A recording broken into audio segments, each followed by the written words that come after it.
자, 104회 세무회계 2급 세법 2부 이번 시간 풀이하겠습니다. 국세기본법 소득세법 조세특례제한법이고 1번 국세기본법상 기간과 기한에 대한 설명으로 가장 잘못된 것은 1번 세법에서 규정하는 신고 등에 대한 관한 기한이 공휴일인 경우에는 그 다음 날을 기한으로 합니다. 2번 세법에서 규정하는 신고기한 만료일에 국세정보통신망이 프로그램의 오류로 전자신고할 수 없는 경우에는 그 장애가 복구되어 신고할 수 있게 된 날의 다음 날을 기한으로 합니다. 3번 우편으로 우리 과세표준 신고서를 제출하는 경우에는 과세관청에 도달한 때가 아니라 납세자가 유리하게 하기 위해서 우편 날짜 도장이 찍힌 날, 즉 발송주의죠. 정답 3번입니다. 4번 신고서 등을 전자신고하는 경우는 해당 신고서 등이 국세청장에게 전송된 때 신고된 거로 봅니다.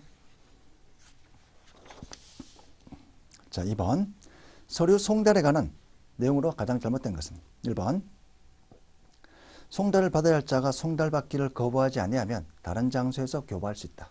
맞는 표현이고 2번 송달받아야 할 자를 만나지 못할 때는 그 사용인 등으로서 사리를 판별할 수 있는 사람에게 서류를 송달할 수 있습니다. 3번 납세 고지와 관련되는 서류의 송달을 우편을 할 때는 원칙적으로 등기로 해야 됩니다. 4번 국세정보통신망의 장애로 전자송달을 할 수 없는 경우 공시송달이 아니고요. 교부 또는 우편에 의한 방법으로 해야 됩니다. 정답 4번입니다. 3번 세법 적용의 원칙에 해당하지 않는 것. 세법 적용의 원칙은 제소색이죠. 재량권, 소급과세 금지, 세무공무원 재량 한계, 기업회계 존중, 실질과세 원칙 2번은 국세부과의 원칙입니다. 정답 2번입니다. 4번 옳지 않은 것. 소득세와 법인세는 신고 납세 제도입니다. 과세표준과세액을 정부에 신고했을 때 확정이 되고요. 2번 인지세는 납세 의무가 성립할 때 특별한 절차 없이 확정이 됩니다. 3번 정부 부가제도의 세목이라 하더라도 납세자가 과세표준과세액을 정부에 신고하면 확정된다. 아니죠. 대표적으로 상속 증여세 우리가 신고하더라도 협력 의무를 이해한 것에 불과합니다. 실제 국세청이 조사해서 확정을 해야만 확정이 됩니다. 따라서 정답 3번입니다. 결정을 해야만 확정이 됩니다. 4번 납세 의무자가 과세표준과세액을 무신고하는 경우에는 정부가 경정하는 때 확정이 됩니다. 5번 국세징수권에 대한 설명을 옳지 않은 것. 1번 5억 이상의 국세의 국세징수권 소멸시효 기간은 10년이죠. 10년. 정답 1번입니다. 5억 미만은 5년이고요. 3번 과세표준과세액 신고에서 납세 의무가 확정되는 국세의 경우 신고한 세액에 대해서는 그 법정 신고 기한의 다음날 국세징수권을 행사할 수 있습니다. 4번 과세표준과세액을 정부가 수시부가 결정하는 경우 납세 고지한 세액에 대해서는 그 고지에 따른 납부 기한 다음날 국세징수권을 행사할 수 있습니다. 맞는 표현이고요. 정답 1번입니다. 6번 수정신고에 대해서 가장 잘못된 설명은 1번 원천징수 의무자의 정사원 과정에서 누락으로 불완전 신고하는 경우 수정신고할 수 있습니다. 2번 과세표준 신고서를 법정 신고 기한까지 제출한 자만 수정신고할 수 있다. 아니죠.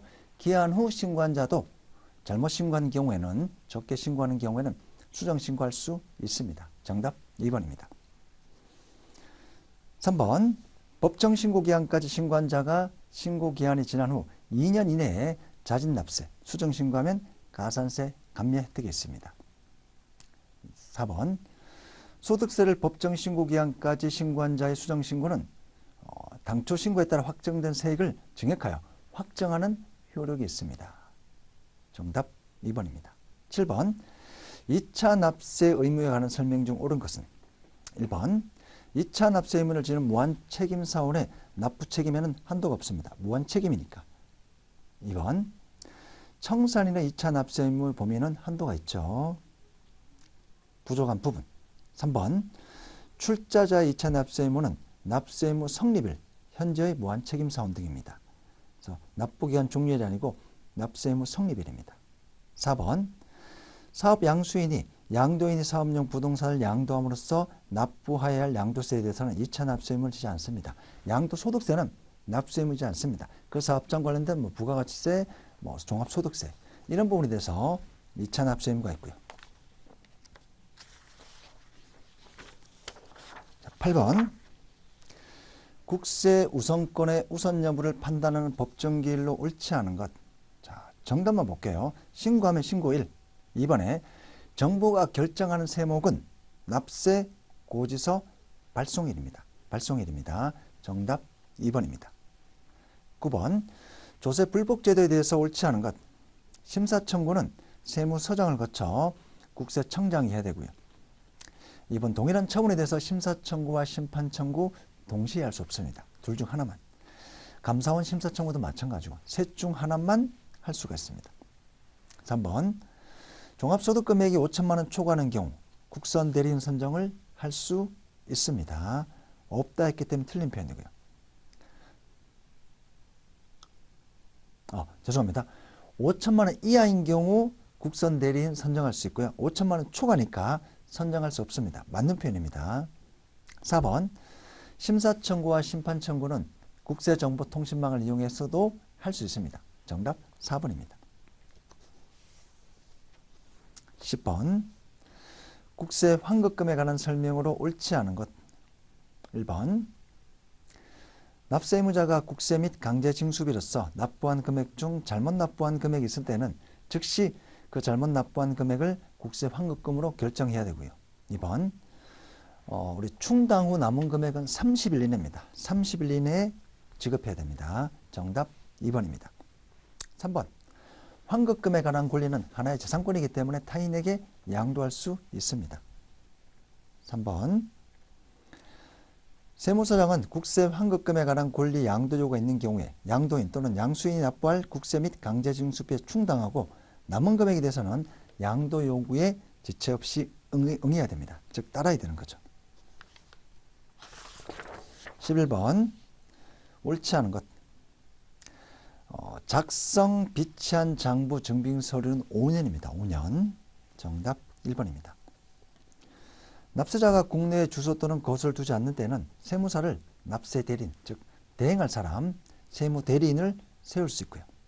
3번 국세청장은 국세기본법에 규정한 사항, 기타 납세자의 권리 보호에 관한 사항을 포함하는 납세자 권리 헌장을 제청하여 고시해야 됩니다.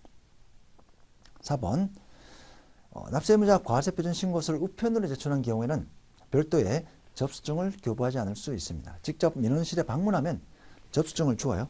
근데 우편으로 보내면 사실상 그 등기 우편 번호가 등기 그 접수증 역할을 하기 때문에 별도로 교부하지 않을 수 있습니다. 12번 소득세법에 대한 내용으로 가장 옳은 것. 자, 우리나라 세법은 국적 유무에 관계없습니다. 외국 국적을 가지더라도 한국 세법상 거주자가 될 수 있고요. 2번 원칙은 납세지는 주소지라고 주소지가 없으면 거소지입니다. 3번 신규 사업자 과세 기간은 사업 개시일부터 12월 30일까지다. 아니죠. 우리 신규 사업자를 하더라도 사업소득 외에 이자 배당, 근로연금 기타 소득이 있기 때문에 1월 1일부터 12월 30일까지입니다. 4번 현행 종합소득세의 세율은 6에서 45%, 8단계 초과 누진세율을 적용합니다. 13번 국내 원천 소득에 대해서만 납세의무를 지는 자. 자, 13번 어떤 내용을 묻는 거죠? 우리 거주자는 국내 소득 플러스 국외 소득, 전 세계 모든 소득에 대해서 납세 의무가 있고요. 비거주자는 국내 원천 소득에 대해서만 납세 의무를 지고 있습니다. 따라서 문제는 비거주자는 누구냐? 1번 180일 이상 국내에 거주할 것을 통상 필요로 하는 직업을 가진 자, 우리 거주자죠. 2번 생계를 같이 하는 가족이 있고 그 직업, 자산 상태에 비추어 계속하여 183일 이상 국내에 거주할 거로 인정되는 자, 거주자고요. 3번 외국을 항행하는 항공기의 승무원으로서 국외 근무기간 외의 기간 중 통상 체제하는 장도가 국내에 있는 경우 거주자입니다. 4번 국내에 주소를 둔 주한 외교관. 자, 우리 외국의 공무원들이 우리나라 대사관 온 경우에는 이 사람은 그 대사관은 그 나라 영토로 보는 겁니다. 그래서 비거주자로 봅니다. 반대로 우리나라 공무원이 해외 파견 나가서 대사관에 있다. 거주자로 보는 거죠. 반대로. 그래서 외국 사람이 우리나라 공무원으로 오면 비거주자. 반대로 우리나라 공무원이 외국에 가서 공무원 생활 대사관 하면 거주자. 정답 4번입니다. 14번. 소득세법상 배당 가산 대상이 되는 배당 소득은 그로수업 대상은 뭔가? 1번. 법인으로 보는 단체로부터 받는 배당 그로수업 대상입니다. 나머지 2번, 3번, 4번은 그로수업 대상이 아닙니다. 내국법인 또는 내국법인 단체. 자, 즉 법인으로 보는 단체도 마찬가지고요. 그 다음에 법인세가 과세된 잉여금을 재원으로 하고, 세 번째 금융소득 종합과세되고 2천만 원 초과되는 배당, 이런 세 가지 조건을 모두 충족해야만 그로수업을 적용할 수가 있습니다. 종합과세하고 2천만 원 초과되는 앞에 1번, 2번 내국법인, 법인세가 과세된 재원 1번, 2번 요건을 충족한 금융소득 종합과세되고 2천만 원 초과되는 배당에 대해서 그로수업을 적용합니다. 정답 1번입니다. 4번은 집합투자기구 펀드니까 법인이 아니죠. 15번. 총수익 금액에 산입하지 않는 것은 1번. 거래 상대방으로부터 받는 장려금, 기타 이와 유사한 성질의 금액. 2번. 관세, 환급금 등 필요경비로 지출된 세액이 환입되거나 환입될 금액, 총수익 금액. 나갈 때 필요경비니까. 3번. 사업과 관련하여 해당 사업용 자산의 손실로 취득하는 보험 차익, 장부가액보다 보험금이 더 커요. 사업소득입니다. 총수익 금액이고요. 부가가치세 매출세액은 이 사업자가 먹는 게 아니고 매출세액, 세무세 납부하는 금액이죠. 총수익 금액 아닙니다. 정답 4번입니다. 16번. 복식부기 의무자의 업무 승용차 관련 비용.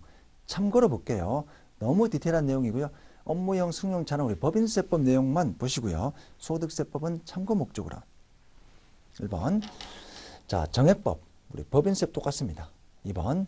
간편장부는 업무용 승용차 관련 비용 규정 적용받지 않습니다. 복식부기 의무자만 적용합니다. 4번. 감가상각비. 일반적으로 800만 원까지. 자, 우리 법인세법에 또 상세한 내용 나오니까 그 법인세법을 좀 참조하시고요. 정답은 3번입니다. 업무 전용 자동차 보험에 가입하지 않는 경우.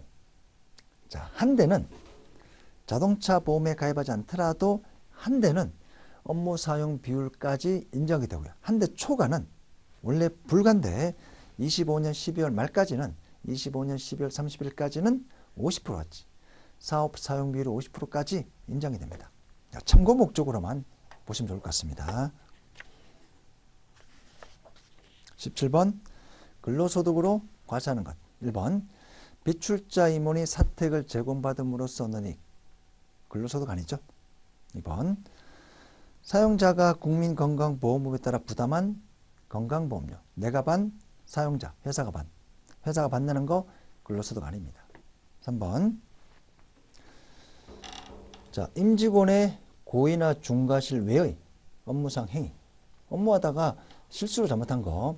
손해배상 청구를 지급사유라고 임직원을 피보험자라고 사용자가 부담한 손해배상 보험의 보험료. 이거는 임직원이 직접 가지는 게 아니라 회사 업무와 관련된 거기 때문에 근로소득 비과세. 5번. 생산직 근로자 시간의 수당, 연장 근로수당, 휴일 근무수당 비과세가 되려면 총 급여가 3천만 원 이하가 돼야 됩니다. 정답 5번입니다. 18번. 기타 소득에 대한 설명을 옳지 않은 것. 1번. 저작자가 저작권법에 의한 저작권 사용료를 받는 금품은 사업성 유무와 관계없이 자유직업 소득으로서 기타 소득에 해당이 됩니다. 아니죠. 사업성이 있으면 계속 반복이면 사업소득. 우리 기타 소득에 대한 원칙은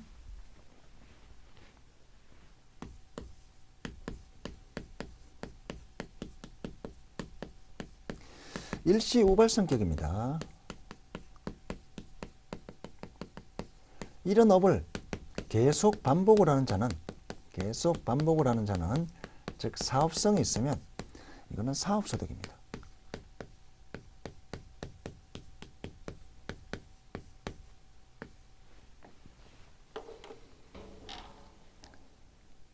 (2번) 물품 일시 대여 사용료 기타 소득이고요.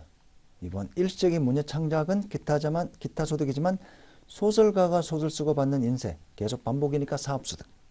4번 복권, 경품, 기타 소득입니다. 19번 소득세법상 결손금에 관한 내용을 옳지 않은 것. 우리 사업소득에서 발생한 결손금은 다른 사업소득이 있다면 사, 근, 영, 기, 이, 배 순으로 하고요.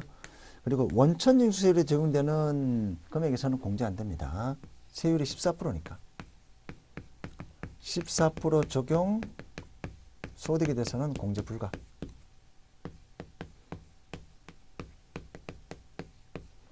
그 다음에 이제 당해년도 다 공제 못 받고 2월 결손금이 되었어요. 남았습니다. 자, 2월 결손금은 다음 연도에 사근연기 미순으로 또 빼주는데 혹시 다음 연도에 사업소득을 추계로 신고했다. 천재지변이 아닌 추계 신고했다면 이때는 이 전년도 결손금을 당해년도 추계 신고한 사업소득 금액에서 공제 불가합니다. 그리고 부동산 임대업은 부동산 임대업의 소득 금액에서만 공제하고요. 정답은 3번입니다. 해당 과세기간 소득 금액을 추계조사 결정하는 경우는 결손금을 공제할 수 있습니다. 2월 결손금은 안 되지만 당해년도 사업소득이 A, B가 있어요. 자, 여기서 결손이 났습니다. 근데 B 사업소득에서 추계를 신고하더라도 당해년도에는 공제를 해줍니다. 2월 결손금은 불가. 어차피 여기서 안 해주면 여기서 해줘야 되니까 종합소득에는 큰 힘이 없죠. 근데 2월 결손금은 2월 된 결손금은 좀 제재를 가하겠다는 겁니다. 다음 연도에 추계 신고하면 공제 불가. 왜냐하면 다음 연도에도 다른 소득이 없을 수 있으니까. 20번 부양가족 연령 및 소득 금액 제한 없이 적용받을 수 있는 공제, 우리 의료비세 공제, 환자의 내가 나 또는 가족을 위해 주는데 나 또는 가족이 나이와 소득 요건 제한 없습니다. 정답 2번입니다. 21번 세액공제 금액이 가장 큰 것으로 옳은 것. 자, 뭐 보험료 세액공제 있고요. 교육비 세액공제, 출산입양 세액공제. 넷째니까 70. 셋째 이상은 70인데 1번에 8세 이상이 4명 있으면 한 명이 15, 또 한 명 15. 그 다음부터는 30, 30이죠. 15, 15, 30, 30이니까 90만 원. 1번이 가장 큽니다. 22번 소득세법상 양도소득세 과세 대상에 해당되는 것. 1번 토지 소유권의 무상 이전은 증여세. 3번 사업용 기계장치 양도는 간편장비 의무자는 비과세, 복식부기 의무자는 사업소득. 이혼 시 재산분할은 과세 대상 아니고요. 정답 2번입니다. 회원권 양도. 23번 근로소득의 과세 방법으로 옳지 않은 것. 정답은 4번이죠. 일용 근로자 1당 15만 원, 그 다음에 세액공제, 근로소득 세액공제 55%. 정답 4번입니다. 원천징수하면 다음 달 10일까지 납부해야 되고요. 그 다음 일용 근로자는 원천징수로 과세 종결. 그 다음 매월 간이세액부에 따라 원천징수하고 다음 연도 2월분 급여 지급 시 연말정산. 24번 중간연합 신고를 할 수 있는 자. 1번 해당 과세기간에 신규로 사업을 개시한 자. 중간연합 의무 면제. 2번 종합소득이 있는 거주자 중 중간연합 추계액이 중간연합 기준의 30% 미달하는 자는 선택 가능합니다. 그리고 중간연합은 사업소득이 있어야 되고요. 수시부가 소득 있는 자, 3번에 사업소득이 없는 자는 할 수가 없습니다.